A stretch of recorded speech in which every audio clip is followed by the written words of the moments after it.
Esta predicación ha sido grabada en la Congregación de la Comunión Internacional de la Gracia en Madrid y la ponemos al acceso del público como un servicio en el amor de Dios para aquellas personas que deseen escucharla.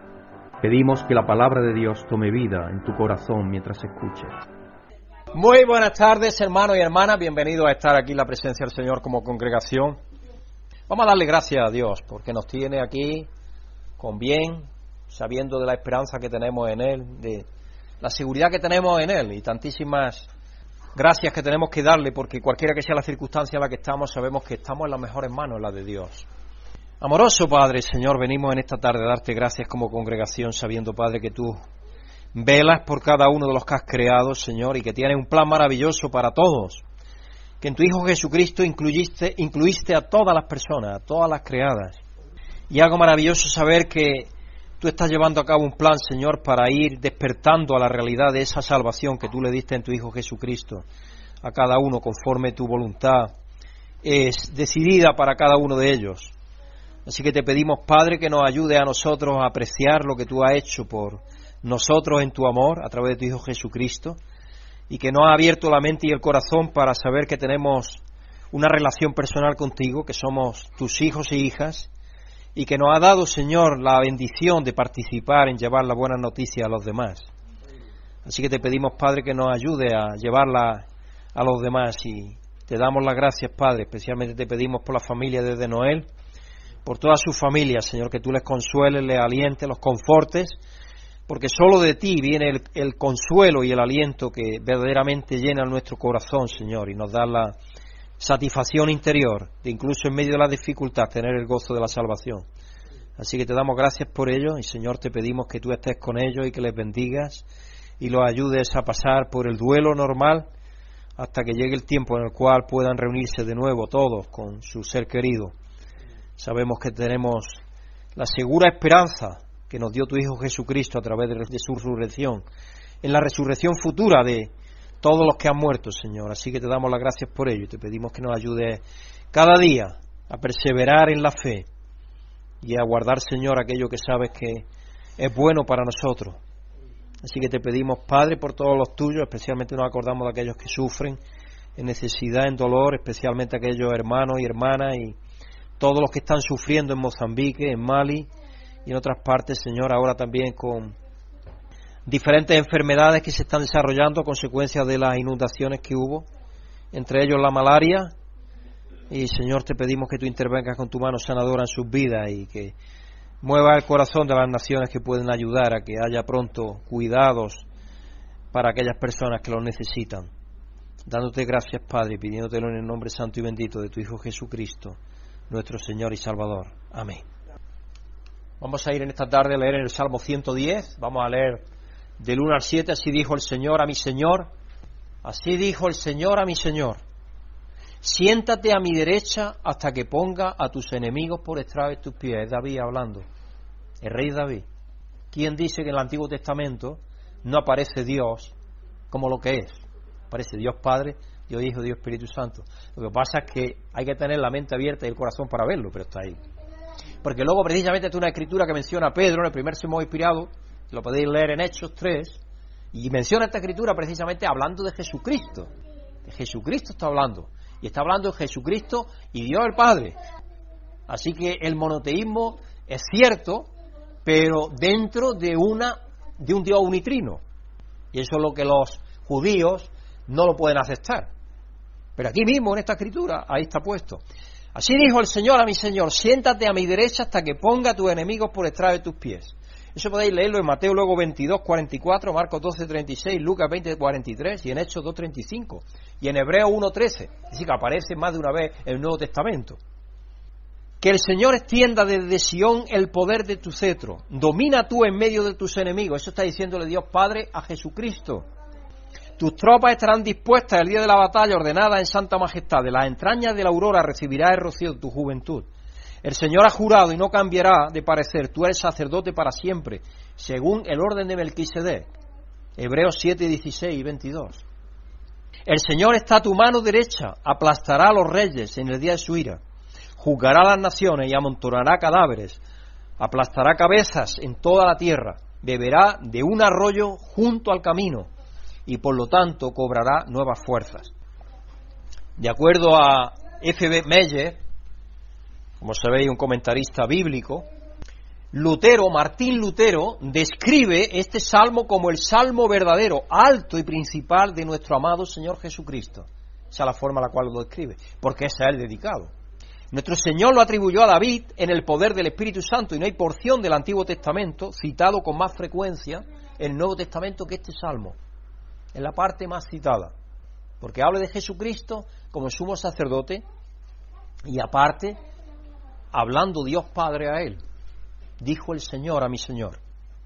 Este salmo es una profecía mesiánica que empezó a cumplirse cuando Cristo se sentó a la diestra de Dios, como rey y sacerdote del orden de Melquisedec, versículos 4 en Hechos 2:33, en Hechos 7:55, en Romanos 8:34. Y esas son las letras pequeñitas que tenéis ahí cuando leéis el Nuevo Testamento, lo que conexiona con el Antiguo, y el Antiguo con el Nuevo. Lo que pasa es que eso no lo leemos, pero eso es lo que hay que investigar. Y ahí es donde está la información, en esas referencias bíblicas que se llaman. Así como Josué entregó su mando al jefe celestial del ejército del Señor y lo llamó Señor con reverencia, también David llama al rey de este salmo mi Señor. Mi Señor dijo al Señor. En el versículo 1, 2, en Samuel 23:2, en Mateo 22, 43 a 45 y Marcos 1, 12, 36. Así que la introducción identifica al que habla como el Señor. En el versículo 1, primera parte, y 4a, ¿quién es? Dios Padre. El Señor dijo a mi Señor. La elaboración del oráculo, de la profecía, por David, en un discurso dirigido directamente al Mesías. El primer oráculo señala al Señor, al Padre, como el que establece el reino universal del Mesías frente a la oposición. El segundo señala su sacerdocio eterno universal del Mesías frente a los que se oponen a él. Por eso es sacerdote para siempre. No según el orden de Leví, según el orden de Melquisedec, porque ha sido sacerdote eternamente. Como dice Hebreos, sin principio de día ni fin de vida, Jesucristo. Así que es un discurso dirigido directamente al Mesías. Sacerdote, Señor, Salvador, en relación y al servicio de Dios Padre. Nos habla de la certeza de la salvación. De hecho, Jesucristo, la labor que tiene ahora es interceder por nosotros continuamente. Eso es lo que hace. Y en Hebreo está descrito eso, la labor que tiene. Sacerdote, según el orden de Melquisedec, sacerdote de Dios para siempre. Para siempre. Así que nuestro Rey, sacerdote, Señor y Salvador en relación y al servicio de Dios Padre. Nos habla de la certeza de la salvación, en relación y al servicio de Dios Padre. Y vendrá el establecimiento de la plenitud del reino de Dios. Vendrá el establecimiento de la plenitud del reino de Dios. Un reino eterno a su debido tiempo, una vez que haya puesto a todos sus enemigos como estrado de sus pies. ¿Qué escritura os viene a la mente? 1 Corintios 15, ahí lo explica también, 1 Corintios 15, 28, cuando Dios le sujetó a todo, al que le sujetó a él todas las cosas. También esa escritura tiene referencia con eso, 1 Corintios 15. Y cuando haya puesto a todos sus enemigos como bajo sus pies, él mismo entregará el poder y reino al que se lo sometió a él, a Dios Padre. La escritura está clara, lo que pasa es que hay que dedicarnos a estudiar. Y la forma en la que el Mesías lo hizo fue entregándose como pago y rescate por todos los seres humanos. Es decir, la victoria de Dios es por medio del amor. Es por medio del amor. La victoria de Dios no es con guerra, es por medio del amor. Jesucristo venció el mal con el bien. Y eso es lo que nosotros tenemos que hacer. Así que tenemos un gran sumo sacerdote, un Señor y Salvador, y un Dios Padre que nos ha dejado su Espíritu Santo viviendo en nosotros, que es otro intercesor, otro paráclitos, que dice la Escritura. Es decir, es diferente a Dios Padre y diferente a Jesucristo, pero es Dios al mismo tiempo, como lo vemos en las Escrituras también. Así que vamos a dar gracias a Dios Padre por darnos al Mesías, a nuestro Señor Jesucristo, porque sin Él no tendríamos jamás acceso a Dios Padre en su santidad, sino que es a través de Jesucristo que podemos tener acceso a Dios Padre. Señor y Padre Santo, venimos delante de ti, Padre, a darte gracias, a reconocer el maravilloso plan que tú tienes desde antes de la fundación del mundo, Padre, desde antes de haber creado nada, en ese amor maravilloso que disfrutas en relación continua y eterna entre Padre, Hijo y Espíritu Santo. Ese rebosamiento de amor fue demostrado a través de la creación, Señor, para después, sabiendo en tu omnisciencia que íbamos a caer los seres humanos en la desobediencia, rescatarnos y llevarnos a ti por medio de tu Hijo Jesucristo en el Espíritu. Así que te damos gracias, Padre, por ello. Te damos gracias por nuestro Mesías Salvador, por Jesucristo, que se hizo como uno de nosotros y se entregó a la cruz como un siervo para servirnos en la forma más decisiva que había de dar su vida por nosotros y pagar el rescate que nosotros no podíamos pagar. Así que te damos las gracias, Padre, y te lo pedimos en el nombre de tu Hijo Jesucristo. Amén. Vamos a pedirle que Dios nos ayude por medio de Jesucristo en el Espíritu a darle gracias cada día por su amor. Porque cada día tenemos que darle gracias a Dios. Porque si todavía no le damos gracias a Dios por el amor que nos tiene, es que todavía no hemos descubierto qué nos ha hecho ser en Él. Una vez que descubrimos qué nos ha hecho ser en Él, no hay otra razón de vivir sino para darle gracias a Dios. Amoroso Dios y Padre, Señor, tú que nos has bendecido de una manera tan excelsa a través de tu Hijo Jesucristo, te pedimos, Padre, que nos ayudes cada día a reconocer tu amor inconmensurable, incondicional y que es eterno. Señor, a que nosotros respondamos a ese amor, devolviéndote, Señor, como reflejo el amor que tú nos has dado en nuestros corazones por medio de tu Espíritu. Así que te damos las gracias, Padre, y te pedimos que nos ayude a apreciar el amor que tu Hijo Jesucristo nos ha dado de una manera tan extraordinaria, dándote gracias, Padre, y pidiéndotelo en el nombre santo y bendito de nuestro Salvador Jesucristo. Amén.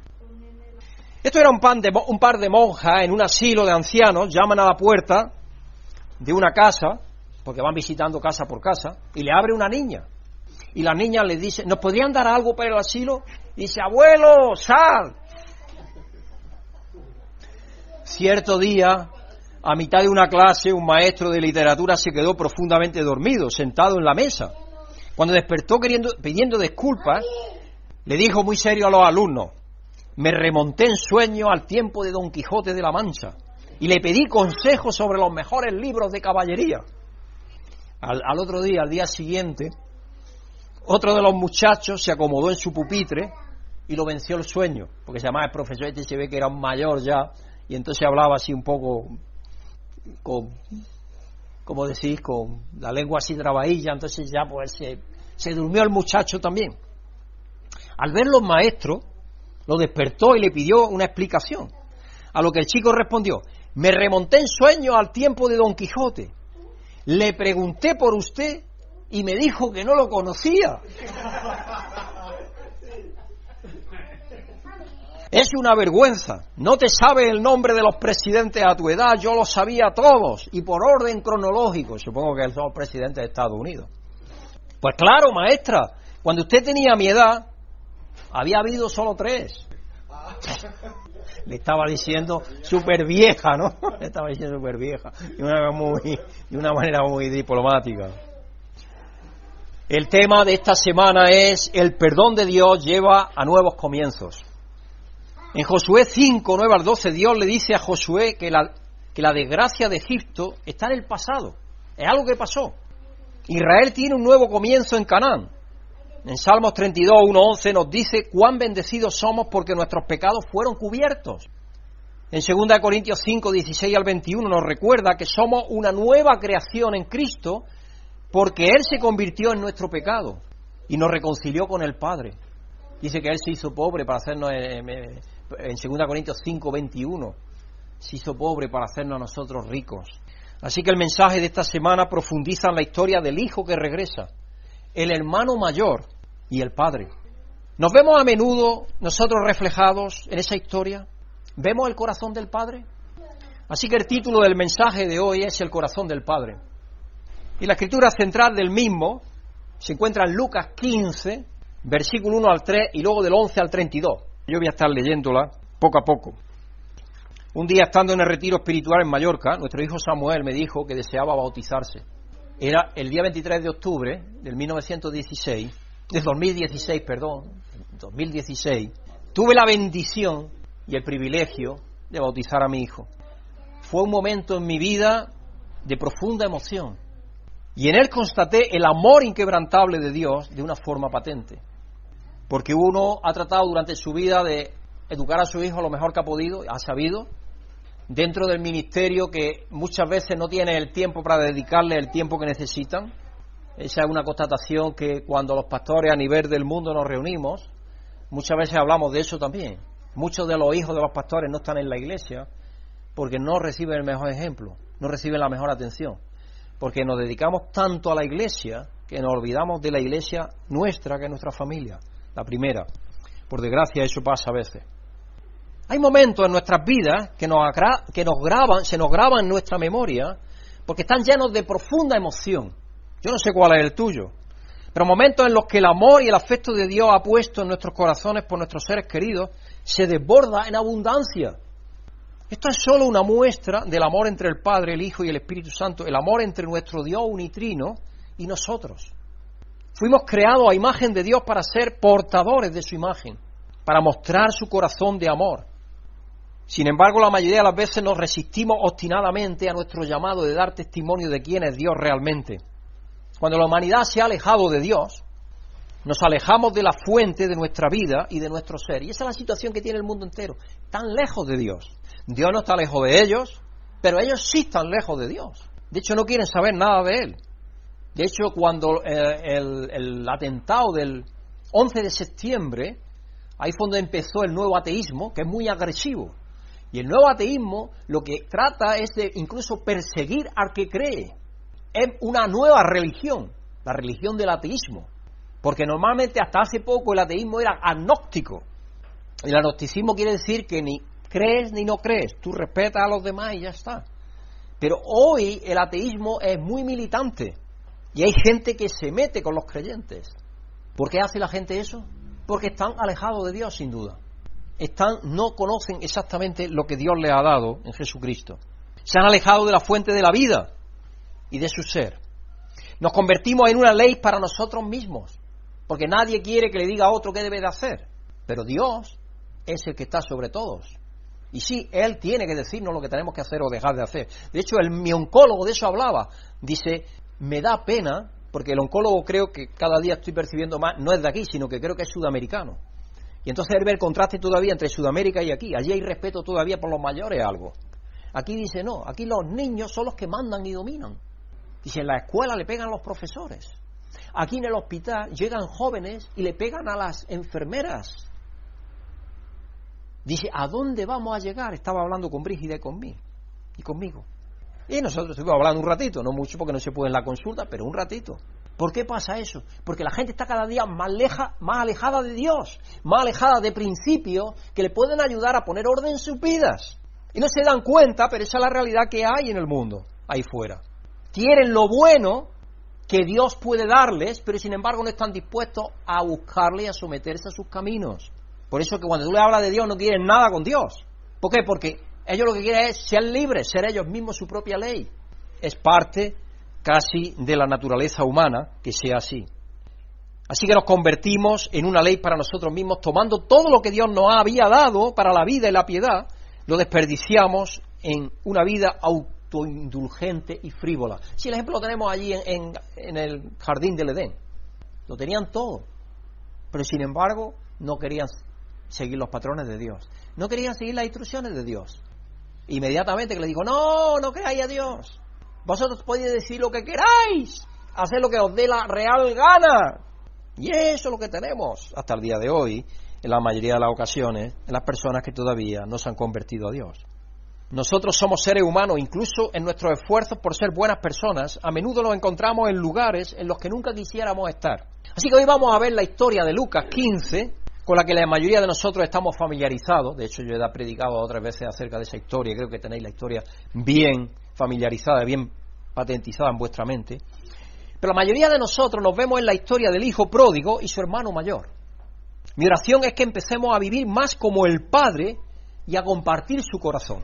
Que no nos quedemos en el hijo pródigo, que esto, que lo otro, y el otro, sino que vayamos más profundamente y veamos al Padre y vivamos con el amor del Padre. Porque eso es lo que Dios nos pide. Jesucristo vino a pedirnos eso. Que nuestro corazón sea más y más semejante al corazón de Dios Padre cada día. Comencemos en Lucas 15, verso 1 y 2.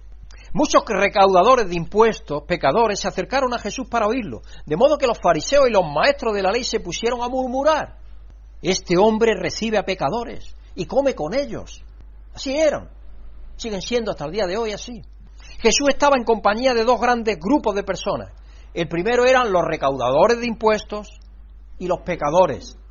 Un grupo considerado por los escribas y los sacerdotes y todo eso como casi impuro, prácticamente.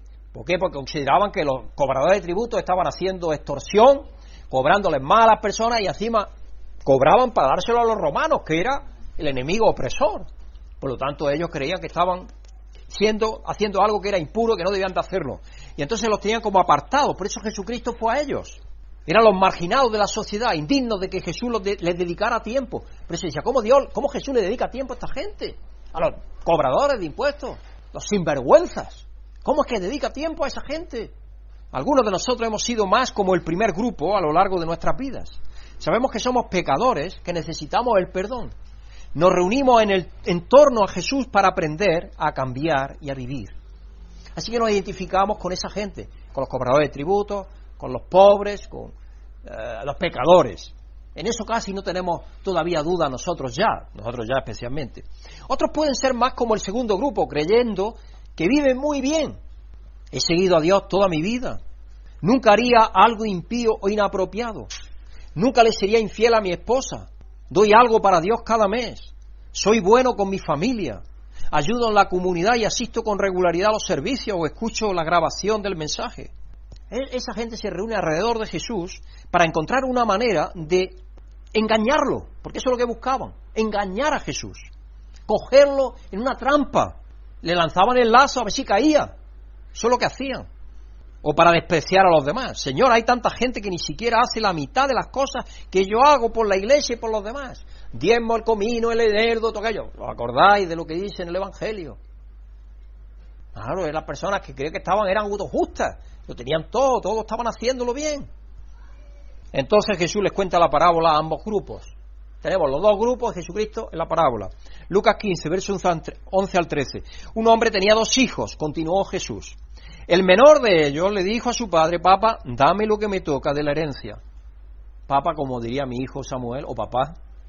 Así que el padre repartió sus bienes entre los dos, cosa totalmente indigna en aquel tiempo, porque en aquel tiempo, y hoy también, hasta que no se muriera el padre y la madre, pues no pasaba la herencia. Es así, es una cosa lógica. Ya era algo que estaba siendo de alguna manera obligado, podemos decir. Así que el padre repartió sus bienes entre los dos, no le dijo que no. ¿Quieres eso? Yo lo hago. Tanto os amo que estoy dispuesto a hacerlo. Además también así se aprenden cosas. Igual que nosotros los padres, a veces cuando los niños van creciendo y se convierten en adolescentes tenemos que darle algo de libertad, porque algunas veces aprenden ellos cosas así que de otra manera no aprenderían. Samuel ahora, por ejemplo, está aprendiendo cosas, está aprendiendo a guisar, a lavar, a planchar. Claro, en el campamento lo mandábamos al campamento y ya hacía cosas de esas, pero ahora más todavía, porque tiene que hacerlo cada día, por día y meses. Entonces está aprendiendo cosas. Y otras cosas más, pero eso es algo que está aprendiendo. Está aprendiendo quizá a valorar más a su casa y a sus padres. Así que el padre repartió sus bienes entre los dos. Poco después el hijo menor juntó todo lo que tenía y se fue a un país lejano. Allí vivió desenfrenadamente y derrochó su herencia. No puso freno a nada. Todo lo que la vida quería, todo lo hacía. Cosa que hoy acontece también con los muchachos de padres que vienen de la clase media alta. ¿Dónde creéis que hay más drogadicción? ¿En la gente más pobre? Mentira. Donde más drogadicción hay es en la gente más pudiente. Desgraciadamente. ¿Por qué? Porque tienen acceso económico a ir a hacer aquello que les place. La naturaleza humana es así. En esencia, el hijo menor estaba diciendo, papá, desearía que estuvieras muerto. Eso es lo que estaba diciéndole. Estoy cansado de esperar mi herencia. El padre no pareció ofenderse, como sin duda lo habían hecho los escribas y los fariseos. Y se ciñó a la demanda de su hijo menor. Es decir, cuando ellos escuchaban todo esto, dice, Jesús está diciendo una historia rarísima, porque esto no es lo que yo haría. Pero es como Jesucristo y como Dios actúa. El hijo salió inmediatamente y malgastó su herencia en cosas que eran un escándalo para la gente de entonces. El hijo de un hombre rico que desperdiciaba la herencia de su padre era despreciado por la sociedad y digno de ser golpeado, rechazado. Peor aún, tal vez lapidado hasta morir. Porque eso era para ellos decirle que no querían nada saber con su padre. De hecho, la historia dice, y los comentaristas bíblicos, que cuando eso pasaba en alguna familia, esa familia no consideraba al hijo sino como estuviera muerto. Se había ido, había deshonrado a su familia, entonces la familia ya lo rechazaba. El pensamiento farisaico judío. Ahí, claro. Si somos honestos con nosotros mismos, debemos admitir que como humanidad somos muy parecidos a este hijo pródigo. Cada uno de nosotros califica como pecador, como aquel que al buscar la vida ha desperdiciado la herencia de nuestro Padre celestial en una vida disoluta y decadente. En lugar de encontrar nuestra verdadera vida, aquella para la que Dios nos creó, nos hemos provocado la muerte. Así es como todos llegamos cuando Dios nos llamó al arrepentimiento. Todos nos dimos cuenta que estábamos muertos en delitos y pecados. Todos, sin excepción. Hambrientos de la verdadera vida. A menudo estamos satisfechos con la comida de los cerdos. Me imagino que esta historia golpeó los corazones de los pecadores y de los recaudadores de impuestos. Sin duda se identificaron con el hijo menor en sus luchas. Entonces Jesús le da un giro a la historia. Le da un giro total a la historia. En Lucas 15, versos 14 y 19. Cuando lo había gastado todo, sobrevino una gran escasez en la región y él comenzó a pasar necesidad. Una cosa que no había aprendido es a prevenir, entre ellas. Porque tenía tanto dinero que podía guardar un poco para los malos tiempos. Pero una cosa que se ve es que no aprendió a prevenir nada. Así que fue y consiguió empleo con un ciudadano de aquel país, un país lejano, se refiere ahí que es el mundo gentil, posiblemente, quien lo mandó a sus campos a cuidar cerdos. Un judío no podría ser, porque no tendría cerdo, eran impuros, si los tocaban, podría tener un criado que lo hiciera, pero un judío no era. Un país lejano era el mundo gentil, fuera. Tanta hambre tenía que hubiera querido llenarse el estómago con la comida que daba a sus cerdos, pero aún así nadie le daba nada. El dueño se ve que era tacaño y le decía, hasta estas algarrobas que se comen los cerdos tú no puedes tocar ni una de ellas, se las comen mis cerdos. Por fin recapacitó, es como está la traducción de la Nueva Versión Internacional, vino en sí, volvió en sí, recapacitó, pensó las cosas, reflexionó y dijo, ¿cuántos jornaleros de mi padre tienen comida de sobra? Y yo aquí me muero de hambre. Tengo que volver a mi padre y decirle, papá, he pecado contra el cielo y contra ti, ya no merezco que se me llame tu hijo, trátame como si fuera uno de tus jornaleros. Había aprendido algo en la experiencia. El hijo llegó a uno de sus puntos más bajos. Y eso también nos puede pasar a nosotros. Llegamos al punto en que empezamos a cuestionar de qué se trata nuestra existencia, de qué se trata, de qué es, de qué trata la vida. Este es el mejor momento para volvernos en sí, no para que terminemos como cerdos esclavizados, sino para que entremos en razón. Y muchas veces la gente se pregunta, ¿y esto por qué me ha pasado? A veces los desafíos por los cuales pasamos nos ayudan a reflexionar. Yo puedo decir que mi relación con Dios ahora es mucho más profunda que antes de mi enfermedad. Lo admito abiertamente. Muchísimo más profunda. Y he conocido una paz que no había conocido antes, la paz de Él.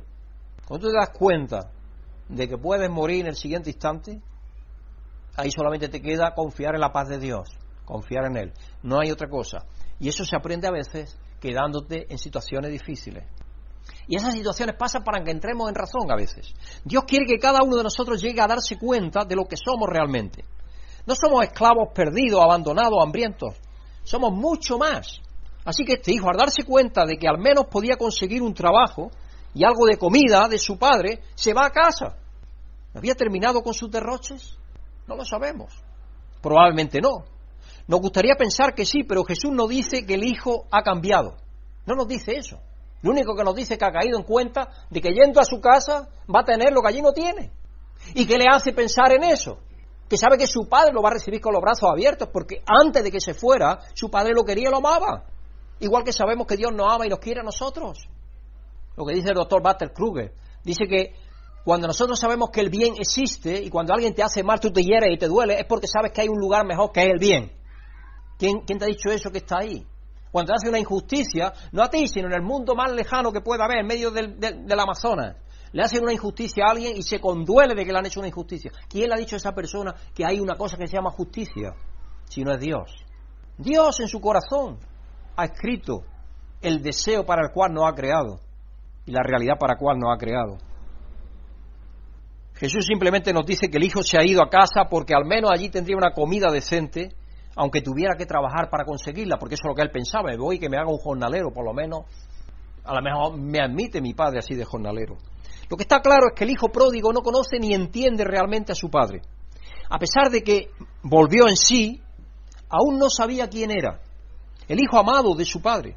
Esperaba el juicio y la condena de su padre, por eso dice que me reciba aunque sea de esclavo, como dice en la versión Reina Valera. Así que se preparó para ser colocado en el papel de un sirviente asalariado que tendría que trabajar para ganarse lo que recibiera de su Padre. A continuación Jesús comienza a describir el corazón del Padre. En Lucas 15, 20. Así que emprendió el viaje y se fue a su padre. Todavía estaba lejos cuando su padre lo vio y se compadeció de él. Salió corriendo a su encuentro, lo abrazó y lo besó. ¿Qué creéis vosotros que el padre estaba haciendo cada día? Pero yo creo que una cosa que hacía cada día era salir a ver si lo veía regresar, porque él tenía un dolor de que su hijo se había ido. Yo veo a Brígida, por ejemplo, hasta el día de hoy. Cada vez que recibo un WhatsApp, a veces de Samuel. Samuel no se ha ido porque era querido, ¿no? Y creemos que para formarse y para bendición de él. Pero ella está deseando recibir noticias, igual que de Pedro, recibir noticias de un hijo. Algo que Entonces, este padre iba y se ponía así a mirar a lo lejos, a ver si podía ver al hijo, porque es el padre el que ve al hijo volver, no es al revés. Es el padre el que ve al hijo allí lejos. Y cuando lo ve de tanta alegría, de tanto gozo, se coge su manto y se lo atraviesa por aquí, deja sus patas al aire, y es una indecencia en el mundo de Israel de aquel tiempo, y sale corriendo todo lo que puede correr para ir a abrazarlo. Es una imagen tremenda. ¿Qué pensarían todos los demás en la villa? Era un hijo que lo había despreciado al padre, que había hecho lo que había hecho, que lo había considerado al padre como muerto porque le pidió antes de que muriera la herencia. Y sin embargo, ¿cómo lo trata el padre? Esa es la escena que tenemos ahí, una escena maravillosa. Es un punto totalmente de inflexión. Esta es la verdad sobre lo que Abba siente por nosotros. Abba Padre. El padre está de pie en su porche mirando el camino, oteando a lo lejos en busca de cualquier vislumbre de su hijo. En esta historia el padre no está en el campo trabajando, ni cuidando el ganado o el establo. No, eso es lo que el hijo mayor estaba haciendo. El padre está en el porche esperando el regreso de su hijo menor, o quizás ha salido a la montañita más alta que se ve para mirar a ver si ve por el camino a lo lejos cómo el hijo está regresando, porque está deseando de abrazarlo y de recibirlo. Cuando su hijo apareció a la distancia, el padre conocía esa forma, ese andar también, que se levantó la túnica y comenzó a correr de la manera más indigna para encontrarse con él. No esperaba nada de su hijo, bastaba con que hubiera vuelto a casa. Es lo más importante, que volviera a casa. Jesús está pintando un cuadro para que veamos nuestro Padre como el Abba que está esperando el día en que volvamos en sí, en que volvamos a la razón y regresemos a Él. Gracias a Dios, la mayoría de nosotros ya hemos pasado por eso. Él no tiene una larga lista de nuestras faltas y defectos, ni tiene una agenda que debamos de seguir para llegar a un acuerdo con Él. Todo lo que pide es que aparezcamos y Él hará el resto. Eso es lo que pide Dios. Vamos a seguir leyendo. En Lucas 15, 21 al 24, el joven le dijo: papá, he pecado contra el cielo y contra ti, y ya no merezco que me llames tu hijo. Pero el padre ordenó a sus siervos: pronto, traed la mejor ropa para vestirlo, ponedle también un anillo en el dedo y sandalias en los pies, traed el ternero más gordo y matadlo para celebrar un banquete, porque este hijo mío estaba muerto, pero ahora ha vuelto a la vida. Se había perdido, pero ya ha sido encontrado. Pero ya lo hemos encontrado. ¿Dais cuenta? No es el hijo el que lo encuentra, es el padre y el otro hermano el que lo encuentra, porque vuelve. Es maravilloso. Es una escena maravillosa de Dios y lo que está haciendo con cada uno de nosotros. Así que empezaron a hacer fiesta, a alegrarse de esa situación. Abba nos da la bienvenida con brazos abiertos y besos cuando nos volvemos a Él en arrepentimiento y fe, de la misma forma que el Padre en la historia de Jesús toma a su Hijo en sus brazos. Él sabe que la única razón por la que estamos ahí es porque hemos entrado en la razón. Hemos entrado en razón.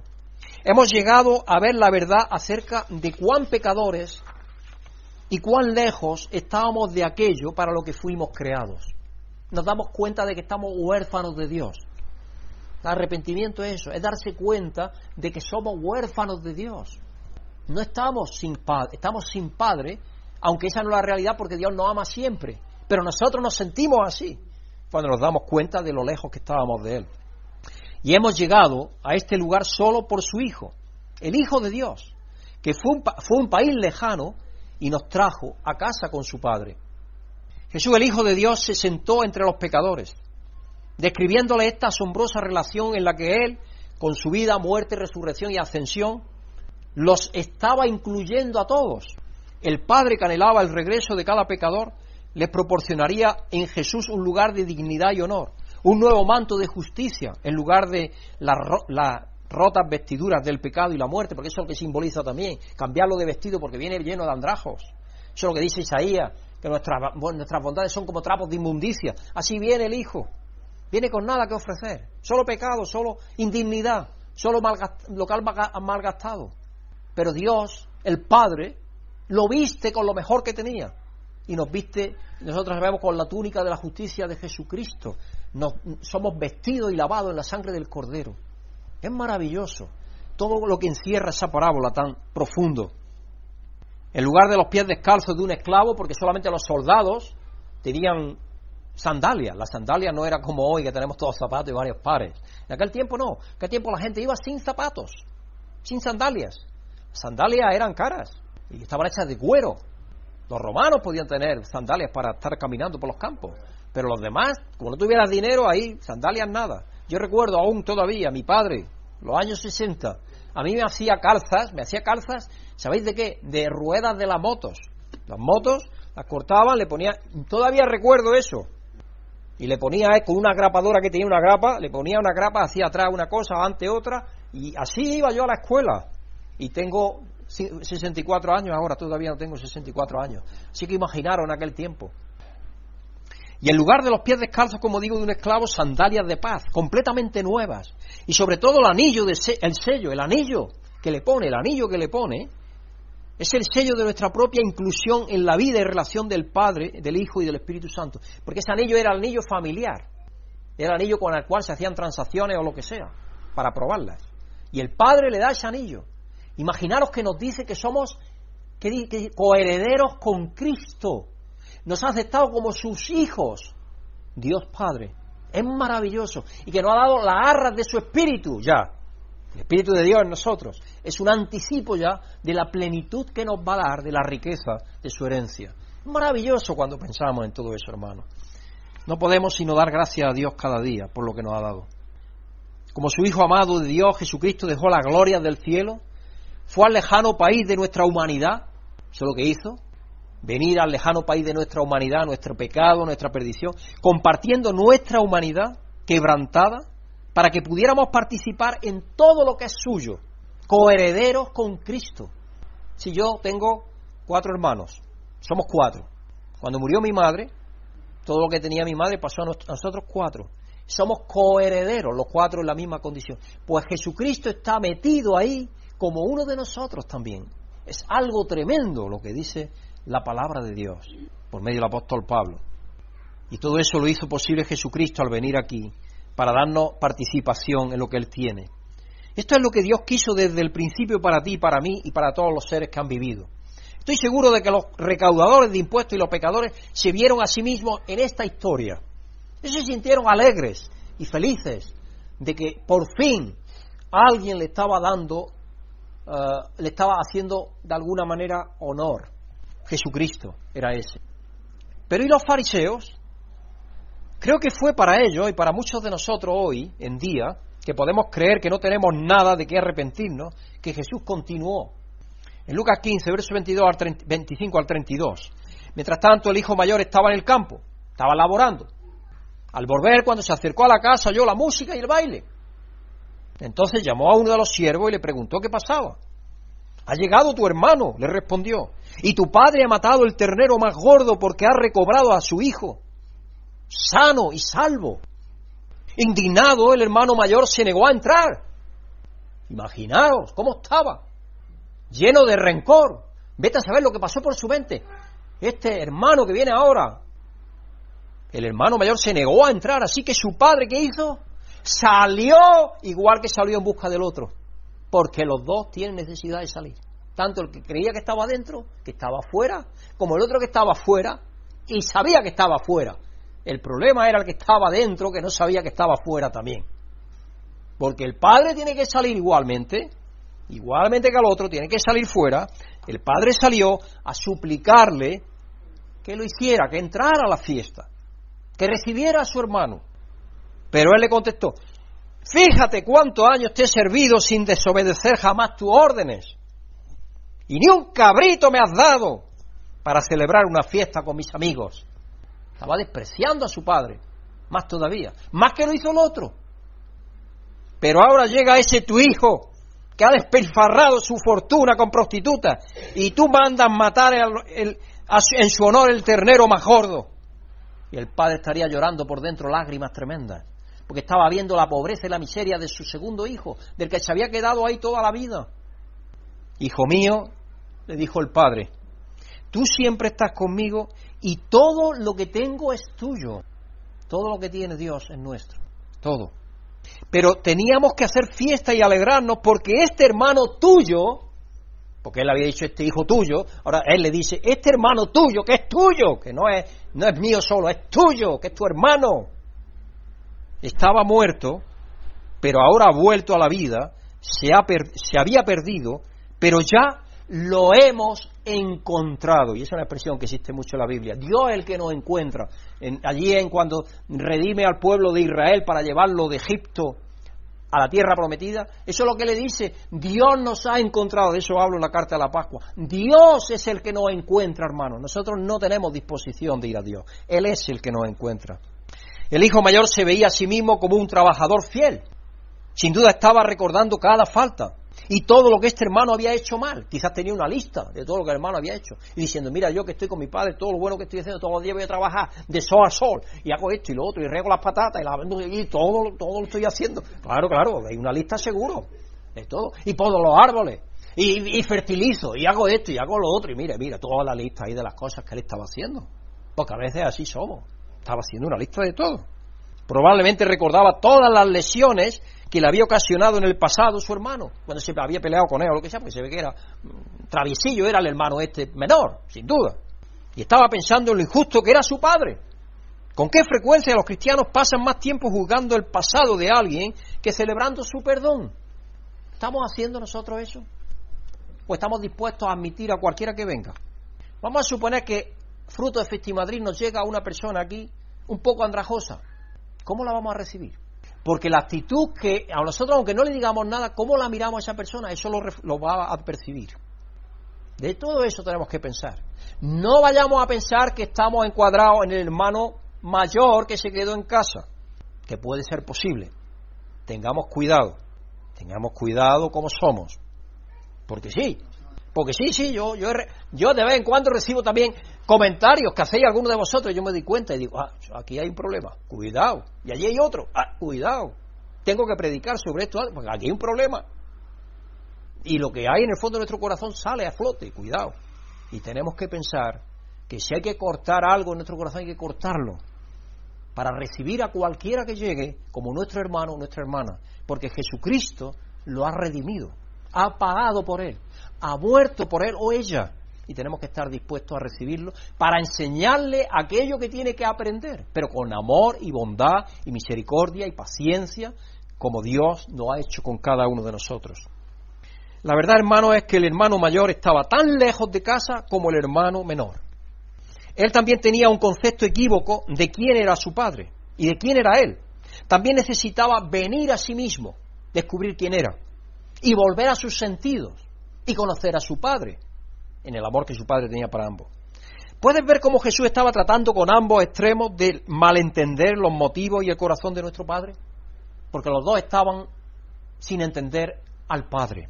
Jesús estaba mostrando a los escribas y los fariseos sus propios corazones y motivaciones malvados, porque esta era la manera en que estaban respondiendo a los recaudadores de impuestos. Estaban criticando, estaban machacándolos, estaban diciendo no son dignos de ser parte del pueblo de Israel.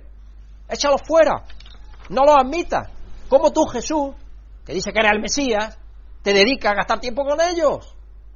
Y los pecadores que venían a Jesús, indiscutiblemente lo aceptaban, eran recibidos por él. Entonces había una diferencia. Así que eran tan culpables los fariseos y escribas como aquellos a quienes rechazaban, como los perdidos y los más pequeños, los impuros o los imperdonables. Sus leyes y sus interminables tradiciones religiosas no les otorgaban privilegios especiales en su relación con Dios. Sabéis que los judíos, aparte de lo que Dios le mandó y al pueblo de Israel, tienen 623 mandatos que hay que cumplir para ser un buen judío. Si ellos han puesto, entre otras cosas, lavarse las manos ciertas veces ante las comidas y todo eso. Cosas que Dios ni siquiera mandó hacer 623. Dios dio allí los 10 mandamientos, pero ellos han añadido cosas y cosas y cosas. Dentro de la tradición, el Talmud, cosas y cosas y cosas. No eran el pueblo especial de Dios por nada que estuvieran haciendo. Esa no era la norma que Dios usaba. Los judíos eran el pueblo de Dios simplemente porque los escogió y los había reclamado como suyos, porque Dios decidió que así fuera, dándole el derecho como primogénito a todo lo que era suyo. Porque también en esta porción de la Escritura, y yo también comenté en eso, no voy a comentar hoy porque no quiero perder más tiempo, pero comenté en uno de los mensajes que también esos dos hermanos pueden representar muy bien el Nuevo y el Antiguo Testamento, en los primeros estadios de la Iglesia. Porque todavía estaban ya, los del Nuevo eran los que estaban creyendo en Cristo, ya estaban ahí representados. Y los otros eran el mundo judío todavía que estaba en el Antiguo. También representa eso, puede representar en alguna medida. Así que el hermano mayor era amado por su padre, no por su actuación, sino simplemente por lo que era, su hijo. Por eso lo amaba.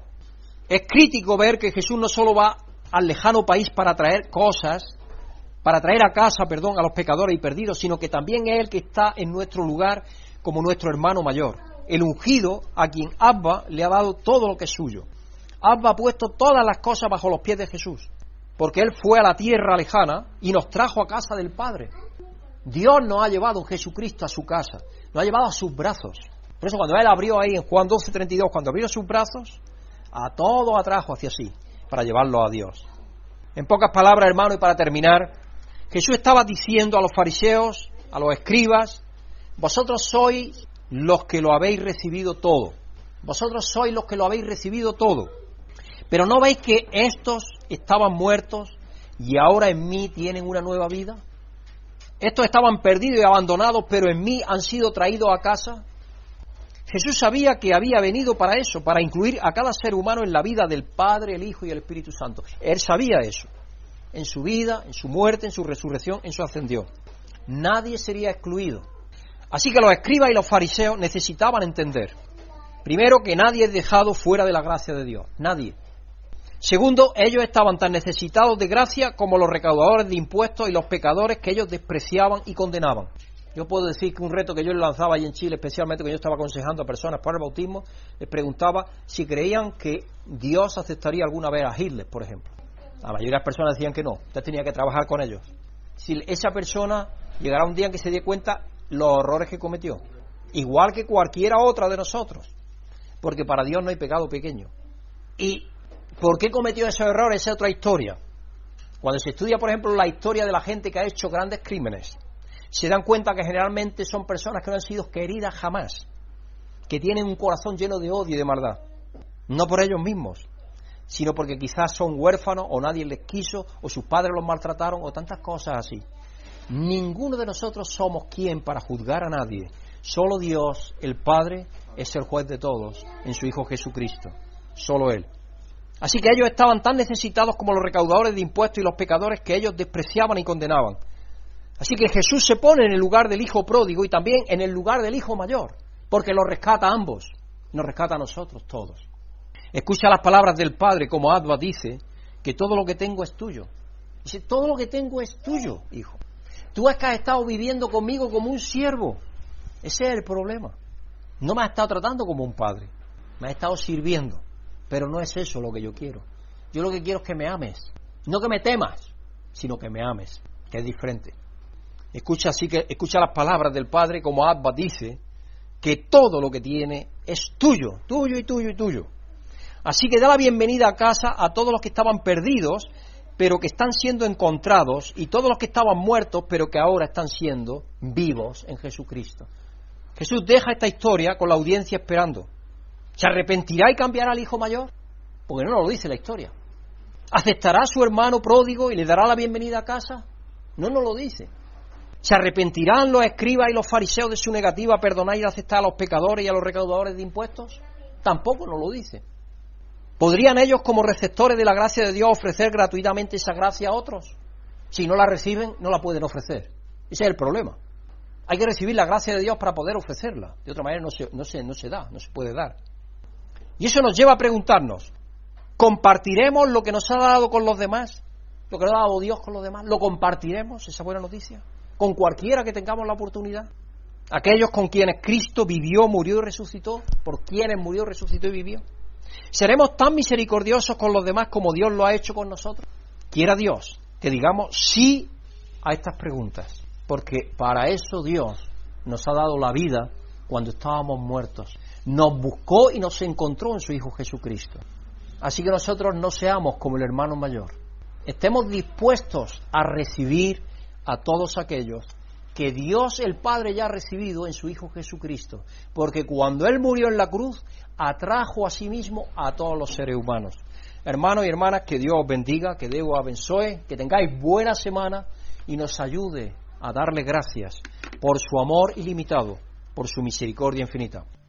Padre, graças por el amor que ha manifestado a nós outros, graças porque nós outros podemos descansar em Ti, termos esta alegria de sermos abraçados por Ti, de sermos amados também por el Senhor. E aqui estamos, ó Deus, para agradecer tudo que Tu has hecho por nós outros. Dê sempre a nós outros um coração misericordioso, amoroso, que podamos também transmitir todo o nosso amor a nossos irmãos. Podamos fazer a vontade do Senhor e assim sermos de fato na família, para a glória do Senhor. Em nome de Jesus. Amém. Amén. Si has sentido la bendición de Dios por medio de esta predicación, agradecemos tus oraciones y apoyo, para que este ministerio pueda seguir siendo usado por Dios para bendecir a otros. Pedimos que el amor y la paz de Dios, que sobrepasa todo conocimiento, llenen tu vida.